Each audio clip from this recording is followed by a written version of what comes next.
नमस्कार, मैं संजय सनम YouTube के सभी ज्योतिष दर्शकों का सादर अभिनंदन करता हूँ। आज हमारे साथ एस्ट्रोलॉजी की एक ऐसी विधा जिसको हम कह सकते हैं कि ज्योतिष में बहुत सारी विधाएं हैं, वैदिक हैं, पराशरी, वैदिक, पराशरी, केपी एस्ट्रोलॉजी, और केपी एस्ट्रोलॉजी से भी एक कदम और आगे एसपी कुलर की, जिसमें सब लॉर्ड की गणना की जाती है। उसके अच्छे अनुभवी ज्योतिषविद जिनकी YouTube में बहुत सारी वीडियोस आपने सुनी और देखी होगी, वो नाम आपका जाना पहचाना नाम है। मेरे साथ है एसके अनिल साहब। अनिल साहब, आज के इस कार्यक्रम में मैं आपका स्वागत करता हूँ। अनिल साहब, आपके मैंने बहुत वीडियो सुने थे और प्राय आपने कस्पल में भी कहा, बर्थ रेक्टिफिकेशन में भी कहा। बर्थ रेक्टिफिकेशन में आपने जो जेनेटिक से एक व्यवस्था बताई, ब्लड ग्रुप मिलाने की बात है, और उसके बाद में कस्प सबलोड से मिलाने की जो आपने एक ऐसी वैज्ञानिक पद्धति का जिसमें इतना अच्छा आपने खुलासा किया, सच कहता हूँ मैं आपका मुरीद हो गया। और इसलिए दिल्ली प्रवास में मैंने सोचा कि आपसे मुलाकात हो और अपने श्रोताओं को, YouTube के श्रोताओं को जो आपको सुनते हैं, उनको बहुत अच्छे रूप में, चूँकि ज्योतिष का विद्यार्थी मैं भी हूँ, तो एक सवाल जवाब के क्रम में उनकी जिज्ञासाओं को मैं आपके सामने रखूँ। अनिल साहब, मुझे ये बताइए कि केपी एस्ट्रोलॉजी भी सबलोड तक चलती है और सबलोड के माध्यम से बर्थ रेक्टिफिकेशन वहाँ भी करते हैं। कृष्णमूर्ति जी की इजाद की हुई, और आप एसपी कुलर साहब के शिष्य हैं और आप सब लोड पे गए हैं। सब लोड पे मतलब सूक्ष्म से सूक्ष्म गणित तक आप गए हैं, और आपकी इस गणित में सेकंडों को पकड़ा गया है। एक सेकंड को 1000वें हिस्से तक में बांटा गया है। बहुत खूब। तो मैं चाहूँगा कि ये जो पद्धति है, इस पद्धति का आप वैज्ञानिक रूप से जो आप करते हैं खुलासा, आज के इस कार्यक्रम में आप इस पद्धति को थोड़ा सा विस्तार से बताएं कि कोई भी ज्योतिष का विद्यार्थी जो थोड़ा बहुत भी केपी एस्ट्रोलॉजी को समझ रहा हो, मतलब नक्षत्र की गणित को समझ रहा हो, वो इस पद्धति को समझ करके वो अपनी कुंडलियों को भी ठीक कर सके। क्योंकि आज के दौर में 99% कुंडली, अगर आपकी परिभाषा को मैं लूँ तो मुझे लगता है गलत है। कुछ ना कुछ सेकंड का उसमें फर्क रहेगा। अनिल साहब, क्या है, जरूरत क्या होता है ना, आवश्यकता ही आविष्कार की जननी है। बिल्कुल। हमारे यहाँ पर सेकंड चाइल्ड बर्थ का रिसीव है, यानी कि प्रतिक्षण जो है ना, वो संतान के जन्म का जो है वो विवरण मिलता है हमारे को। अब क्या हुआ कि यदि आप प्रतिक्षण के हिसाब से कुंडली कास्ट कर ही नहीं पा रहे, तो ये बात तो तय है कि आप सही तरीके से फलादेश में नहीं कर पाएंगे। बिल्कुल, वो फर्क आ जाएगा। वो फर्क आ जाएगा। तो इसमें मैं 2-3 पद्धति जो है ना वो लेना चाहूँगा समझाने के माध्यम से। मैं किसी भी विधा का कोई क्रिटिसाइज नहीं कर रहा, लेकिन जब तक परफेक्शन आएगा नहीं या जब तक सुधार किया नहीं जाएगा, तब तक भविष्यफल कथन में संदेह जो है वो बराबर बनी रहेगी। बिल्कुल बिल्कुल। हाँ, हम पराशरी को सबसे पहले लेते हैं। पराशरी में जो ज्योतिष विधा है, इसमें जो भविष्यफल है उसका कथन षड्वर्गों के माध्यम से बताया। बिल्कुल। हाँ। अब अपने दर्शकों को बता दें कि भाई हमारा जो पृथ्वी है वो जब 1 डिग्री चलती है तो उसको 4 मिनट चाहिए। 1 डिग्री के लिए 4 मिनट। 4 मिनट जी। हमारा जो लग्न है, जो भी कास्ट होता है, वो तकरीबन जो है वो 120 मिनट यानी 30 डिग्री का लग्न बनाया है। जी जी। हाँ। तो उसमें 30 डिग्री को मल्टीप्लाई करें हम 4 मिनट से, और फिर मल्टीप्लाई करें 60 से, क्योंकि 1 मिनट में 60 सेकंड होते हैं, तो 7200 बच्चे का जन्म संभावित हो जाता है एक लगन में। एक लगन में। जी। तो जब एक लगन में 7200 बच्चे का जन्म संभावित होगा, तो उन्होंने कहा पराशरी कि हमने तो षड्वर्गों के माध्यम से अलग अलग जो है ना वो भाग बनाए हुए, जैसे नौमांस कुंडली। तो नौमांस कुंडली में 3 डिग्री और 20 मिनट का उन्होंने हवाला दिया है। अब 3 डिग्री 20 मिनट का मतलब क्या है? 3 डिग्री 20 मिनट का मतलब हो गया 4 या 12, और ये 20 मिनट तकरीबन 1 मिनट समझे आप, तो ये बनते 13 मिनट, और 13 मिनट को 60 से अगर मल्टीप्लाई करते हैं तकरीबन 800 बच्चे का जन्म संभावित होता है। और इस लगन कुंडली के नौमांस से आप उस जातक के दाम्पत्य जीवन के बारे में, उसके वैभव के बारे में, खुशियों के बारे में, ऑस्पिशियस इवेंट के बारे में बात कर रहे हैं। उसमें एक साथ 800 बच्चे शामिल होते हैं। आप उससे कम बच्चों का ग्रुप अलग कर नहीं सकते, क्योंकि आपका डिवीजन नहीं कर सकते। सक्षम नहीं है। तो आपके हिसाब से सारी घटनाएं उन सब 800 पे भी होनी चाहिए। बिल्कुल, अगर एक का दाम्पत्य जीवन अच्छा नहीं हुआ तो बाकी 799 का भी अच्छा नहीं होता। हमारे यहाँ तो जुड़वे बच्चे का भाग्य एक नहीं होता, बिल्कुल किसी का भी नहीं होता, टाइम ट्विंस का भी नहीं होता। बिल्कुल। यहाँ पे बहुत सारे लोगों को बताऊँ टाइम ट्विंस के बारे में वो जानते ही नहीं है। हम टाइम ट्विंस उनको बोलते हैं जो एक ही हॉस्पिटल के एक ही वार्ड में 2 माहों से अलग अलग जब शिशु जो है उत्पन्न होते हैं, उनमें अगर कुछ सेकंड का डिफरेंस हुआ या कुछ मिनट का डिफरेंस हुआ उसे भी हम टाइम ट्विंस बोलते हैं। एक राजा होता है, एक रंग होता है। तो ज्योतिष की दूसरी विधा है, उस हिसाब से तो एक सा जीवन होना चाहिए। बिल्कुल। तो यहाँ पे जब हम ग्रासरी को लेते हैं तो सर्वरों के माध्यम से जो हम फलादेश कर रहे हैं उसमें बहुत गुंजाइश है एरर की, उसको सुधारने की आवश्यकता है। बिल्कुल बिल्कुल बिल्कुल, है ना। जिस जमाने में ये विधा बनाई गई थी, संभव था कि उस समय जन्म दर जो है वो इसके अनुपात में रहा होगा। राइट। आज के परिवेश में नहीं है। नहीं, उस समय के साथ बहुत कुछ बदलता है। तो आप सांस लेते हैं 2 डिग्री 20 मिनट, तभी उसके अंदर 8 मिनट 9 मिनट के आसपास। और साहब मैंने आपकी वीडियो में एक चीज़ और बहुत मुझे जो जिसने प्रभावित किया, आप जैसे दिल्ली में कोई बच्चा पैदा हुआ है तो आप सिर्फ दिल्ली के लॉन्गिट्यूड पे नहीं जाते, आप दिल्ली में कहाँ पे हुआ है आप उसको भी पकड़ते हो, इसमें भी इफेक्ट आता है। हाँ, उसमें एक मुख्य कारण है 1 सेकंड का डिफरेंस जो होता है लॉन्गिट्यूड लैटिट्यूड में, अगर 1 सेकंड का डिफरेंस होता है तो वो 15 सेकंड जो है ना वो लगन में परिवर्तन कर देता है। और 10 सेकंड में सबलॉट चेंज होते हैं जिससे प्रोमिसेस बदल जाते हैं। यही सबसे बड़ा एक क्लू है जो एसपी खुल्लर सर को लगा कि भाई नहीं, इसका डिवीजन इतना सूक्ष्म होना चाहिए कि कम से कम प्रत्येक शिशु के हिसाब से इंडिविजुअल कुंडली को बनाई जा सके। ये बहुत मतलब है। हाँ। एक शोध का विषय है जो, और ये खुल्लर साहब का केपी कृष्णमूर्ति पद्धति में एक और बढ़ा हुआ कदम है। एक और बढ़ा हुआ कदम, बिल्कुल हम इसको मान सकते हैं। मुझे अब ये बताइए, मैं समझ रहा हूँ कि जब इस वीडियो को लोग देख रहे हैं तो निश्चित रूप से उनके मन में ये बात तो आपने क्लियर कर दी कि ये सब लोड थ्योरी जरूरी क्यों है, आपने ये बात क्लियर कर दी। लेकिन अब पकड़े कैसे साहब, इसके कुछ ऐसे फंडामेंटल पॉइंट्स आप बताइए जो हमारे जो सुनने वाले हैं वो करेक्ट कर सके उसको। मैं बर्थ टाइम रेक्टिफिकेशन जी उसकी एक पद्धति बनाई गई है ताकि सही तरीके से कुंडली कास्ट की जाए। उसके लिए इसको 2 भागों में बांटा गया है। दिए गए जन्म का जो समय है ये हम 10 मिनट तक नीचे और 10 मिनट तक ऊपर जो है वो हम उसको चेक करते हैं कि क्या उस टाइम पे उस जातक का बर्थ हुआ। अब आप बोलेंगे कि जब % के हिसाब से बच्चे पैदा हो रहे हैं तो हर जगह पे कुंडली मिलान होनी चाहिए, बच्चे तो पैदा हो ही रहे हैं। इसके लिए हमने जेनेटिकल कनेक्शंस का सहारा लिया है, यानी कि हम माता पिता का जो मून स्टार है वो लेते हैं, जातक के छोटे भाई इमीडिएट जो छोटे भाई बहन हैं उनका मून स्टार, इमीडिएट जो बड़े हैं उनका मून स्टार, जातक की पहली संतान वो लड़का है या लड़की है ये उसका डेट ऑफ बर्थ टाइम लेकर के उसका मून स्टार देते हैं। उससे क्या होता है कि जो तीसरा घर, जो 11वां घर, चौथा घर, 9वां घर और 5वां घर, इसके जो एसएसएल प्लैनेट आते हैं उनसे हम मून स्टार टैली कराते हैं उनके रेस्पेक्टिव रिलेटिव्स के।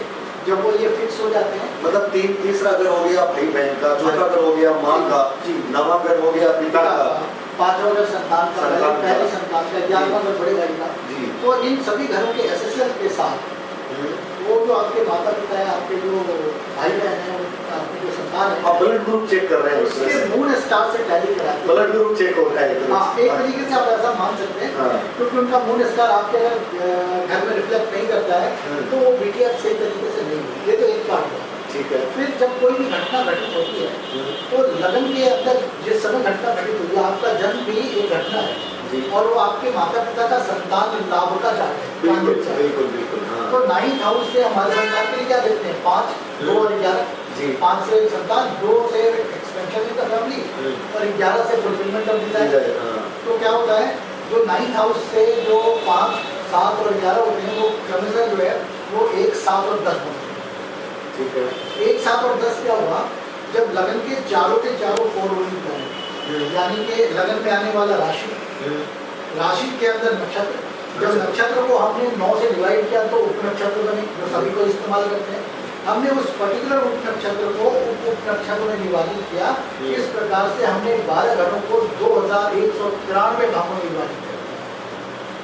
जी। तो जो लगन का जो सब लॉर्ड है वो आपकी कुंडली के मून स्टार से टैली होना चाहिए। मतलब ये पॉइंट है, ये पॉइंट है। लगन का सब लॉर्ड आपके ही मून स्टार से टैली होना चाहिए। मून स्टार से टैली होना जी चाहिए, हाँ, चंद्रमा के नक्षत्र से। चंद्रमा के नक्षत्र स्वामी से। कैसे?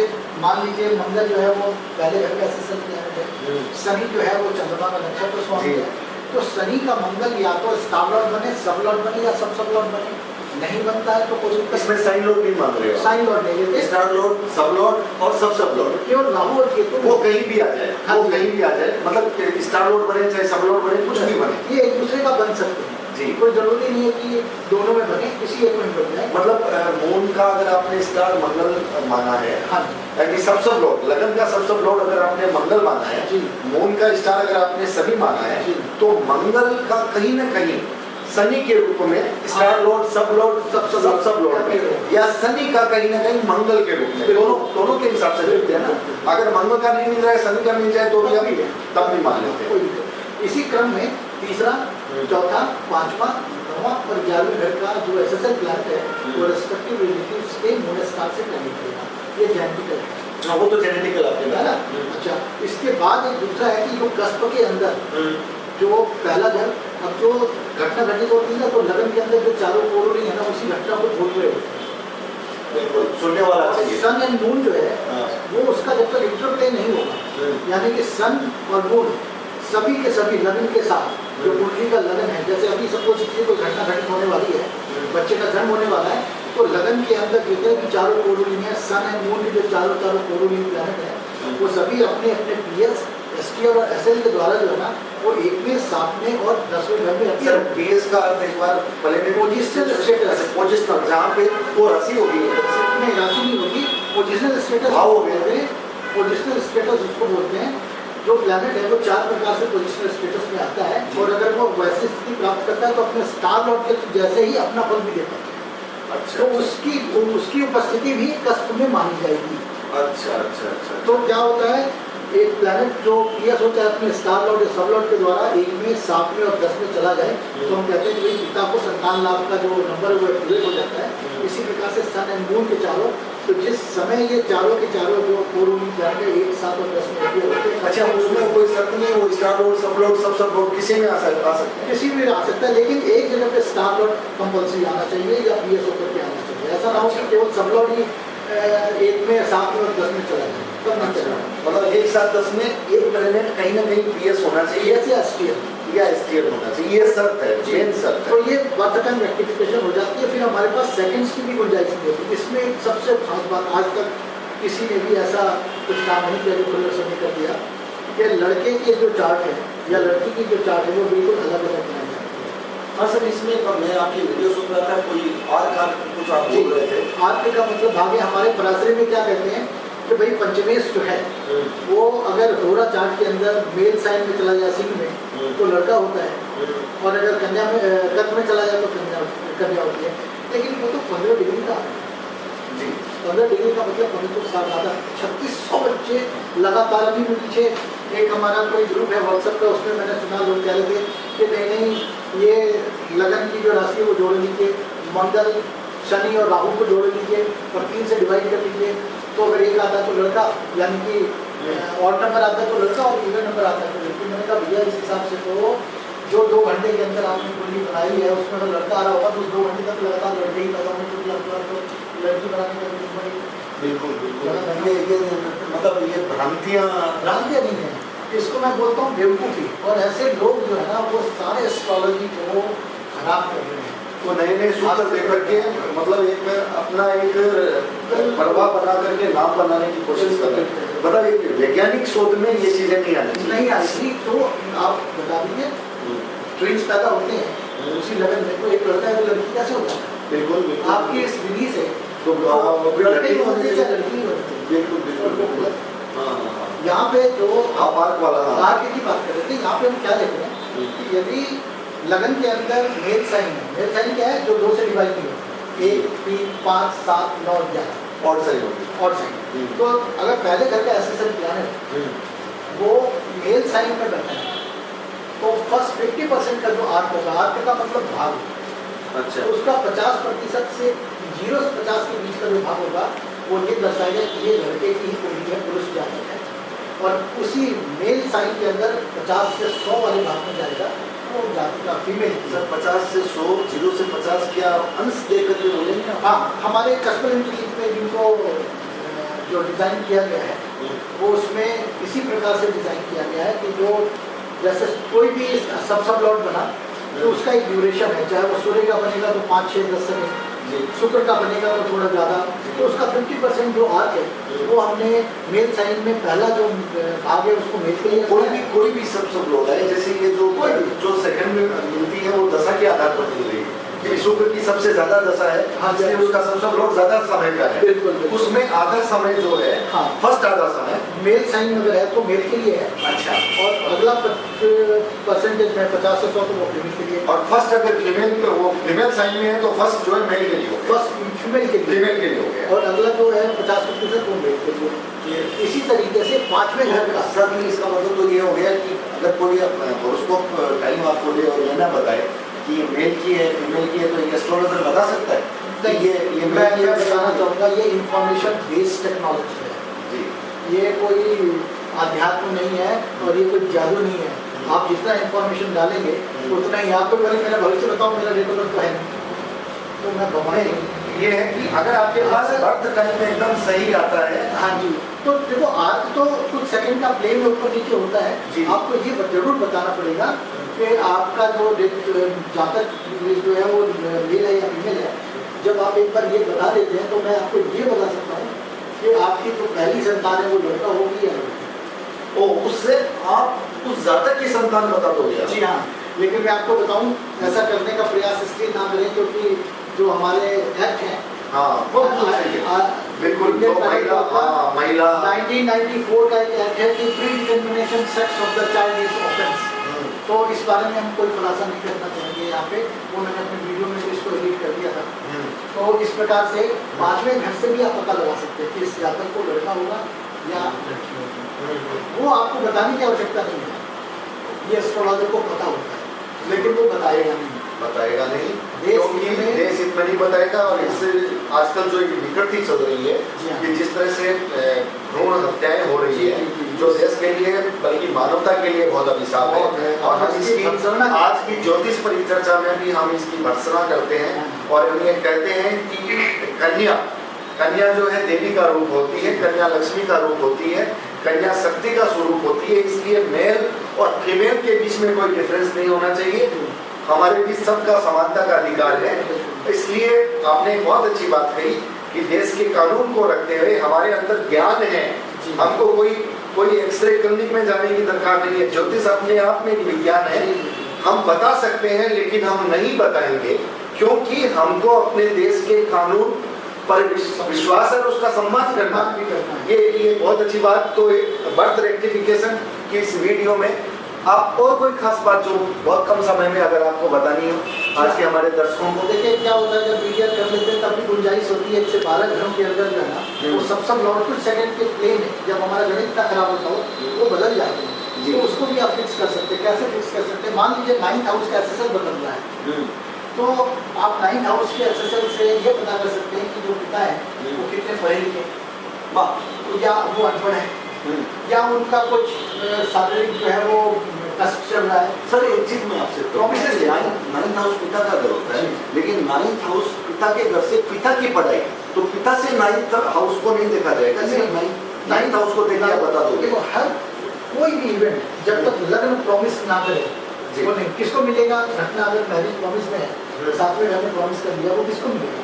लगन को मिलेगा। तो लगन ने अगर प्रॉमिस कर लिया है तो जरूरी है कि वो इवेंट का जो प्राइमरी हाउस है यानी 7वां घर विवाह की बात करें तो 7वां घर भी प्रॉमिस करना चाहिए। इनमें से किसी एक ने भी डिनाई कर दिया तो घटना घटित नहीं होगी। एक मुझे याद आ गई सर बात, आपकी वीडियो को ही सुन करके आपने ये कहा था कि 5, 7, 11 ये विवाह को प्रॉमिस करते हैं, लेकिन आपने एक बात बहुत अच्छी कही थी कि सिर्फ विवाह को प्रॉमिस नहीं करते, आप ग्रह के डीएनए को देखिए, वहाँ व्यापार भी प्रॉमिस हो सकता है, जरूरी नहीं कि वो विवाह की भविष्यवाणी कर रहा है। ये मैंने अपने रिसर्च में निकाला, ये आज तक किसी ने भी डीएनए की बात नहीं करी है।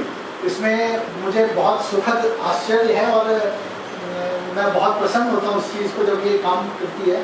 बहुत सारे लोग कहते हैं कि ये प्लैनेट जो है वो 7th में जाता है अपने स्टार लॉर्ड के थ्रू और 2, 5, 11 में चला जाता है, ये अपने सब लॉर्ड के थ्रू सब लॉर्ड में सपोर्ट कर रहा है, इस दशा में शादी हो जाएगी। तो मैं उनको बोलता हूँ भैया 10th हाउस का जो एसेसल प्लैनेट है उसके ब्लड में मैरिज जैसी कोई चीज़ होती नहीं है। वो डिनाई कर रहा है, वो तो बात का व्यापार या कैरियर की कर रहा है। वो हाँ बात व्यापार की कैरियर की कर रहा है। तो कोई जरूरी नहीं है कि अगर 7, 5, 11 वो वहाँ से यस दे सकता है, प्रसिद्धि दे सकता है, कैरियर में एक शिखर का उठाव दे सकता है। घटना सिर्फ और सिर्फ तभी घटित होती है जब प्राइमरी हाउस के 4 रूलिंग प्लैनेट और उसके जो सपोर्टिंग हाउस के 4 रूलिंग प्लैनेट है वो आपस में ही एक दूसरे के स्टार लॉर्ड, सब लॉर्ड और सब लॉर्ड बने और घटना से संबंधित सभी प्राइमरी और सपोर्टिंग हाउस दे रहे हों, उन्हीं दशाओं में जो है वो घटना घटित होती है।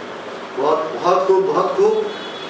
तो दर्शकों, आप सुन रहे थे दिल्ली के जाने माने पहचाने एस्ट्रोलॉजर SK अनिल साहब, जिनकी YouTube में बहुत सारे वीडियोस हैं और एस्ट्रोलॉजी के विभिन्न विषयों पर इनके वीडियोस हैं। और मैं इनके वीडियोस को सुनकर के दिल्ली यात्रा में मैंने इनसे मुलाकात की और मैंने ये कोशिश की कि आपस में संवाद, सवाल जवाब के जरिए इनका विषय और परिभाषित हो। हमने ये कोशिश की है, अनिल साहब ने अपना समय दिया और अपनी पूरी जानकारी हम सबको समर्पित की, आप सबको समर्पित की। मैं इनका हार्दिक आभार ज्ञापित करता हूँ। इस वीडियो को आप बार बार सुनिएगा और इसमें और कुछ आप हमसे क्या सुनना चाहते हैं, किस विषय पर आप ये परिचर्चा और चाहते हैं, अगर बता सके तो हमको बताइएगा।